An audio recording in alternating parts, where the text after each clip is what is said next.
आइए मित्रों, फिर से मेरे साथ प्रेरणा की दुनिया में जीवन के पन्ने से। अब यहाँ पे एक छोटा सा टॉपिक है और शीर्षक कह सकते हैं जिसका नाम है मृत और संत, और in English you can say dead and saint. यह मैंने कहीं पढ़ा था गीता प्रेस की पुस्तक में, मुझे लगा थोड़ा अच्छा, इसलिए मैं आपके सामने भी रखता हूँ। एक बार अरेबियन कंट्री में किसी शाह का बेटा मर गया था और शाह की नजर में आया जितने भी उलेमा हैं वो सब के सब खुदा के बंदे हैं, उनका डायरेक्ट लिंक होता है खुदा के साथ। उन्होंने सबको बुला के कहा, मेरे संतों, मेरे फकीर, आपसे एक निवेदन है, मेरे मरे हुए बच्चों को जला दीजिए, क्योंकि आपका सीधा वास्ता होता है खुदा के साथ।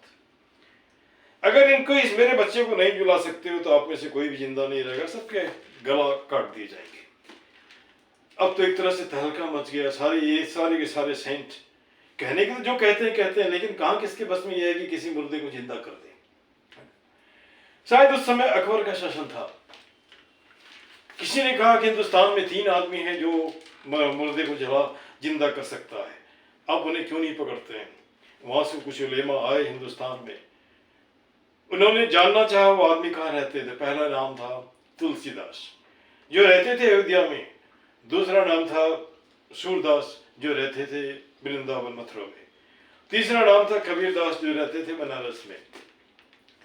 अभी पहले तुलसीदास के पास गए और उन्होंने कहा कि भगवान, आप मेरे उस शाह के बच्चे को जिंदा कर दीजिए, नहीं तो हम लोग का सबका जीवन खत्म हो जाएगा, हम लोग सारे के सारे मारे जाएंगे। उन्होंने कहा, अगर आप उस बच्चे को यहाँ ला सकते हो तो मैं जिंदा कर सकता हूँ, लेकिन मैं अपने राम को छोड़ के कहीं नहीं जा सकता। यह पहला जवाब था। वहां से निराश होकर के वे जितने भी लोग थे सारे के सारे सूरदास के पास गए। सूरदास ने भी लगभग वही जवाब दिया, एक तो मैं आंख से देख नहीं सकता, दूसरी बात, लेकिन आंख से देखना नहीं देखना कोई फर्क नहीं पड़ता, लेकिन मन की आंख से सब कुछ देखते थे वो।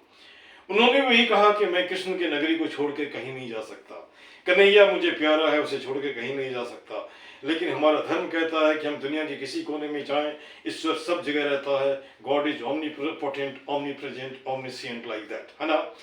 तो अब यहाँ पे सवाल उठता है, उन्होंने भी मना कर दिया। अंत में आ गई बात कबीरदास की। जब कबीरदास के पास ये पहुंचे, उन्होंने बड़े खुले अंदाज में कहा कि जब संतों की बात होती है तो इसके लिए मुझे कुछ भी करना पड़े मैं जरूर करूंगा, जहां भी जाना होगा मैं जाऊंगा। वो उन लोगों के साथ गए अरब कंट्री में, वहां बच्चे को लाया गया। उन्होंने 2-3 बार कहा, खुदा के नाम से उठ जा, खुदा के नाम से उठ जा, खुदा के नाम से उठ गया। बच्चा नहीं उठा, है ना।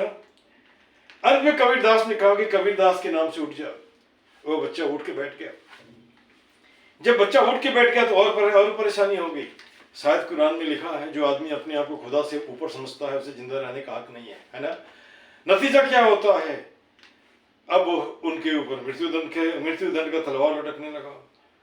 तो बाद में उन्होंने समझाया कि जो सच्चे बंदे होते हैं ईश्वर के, चाहे वो खुदा के हों, ईश्वर के हों, जीसस क्राइस्ट के हों, जब उनके आन मान की बात होती है तो ईश्वर खुद ही आ जाते हैं, और उसकी बात को ऊंचा रखने के लिए, उसके मान को बढ़ाने के लिए वह उनके जो किए गए प्रार्थना होता है या कोई भी निवेदन होता है उसको जुटलाते नहीं, वो पूरा करते हैं।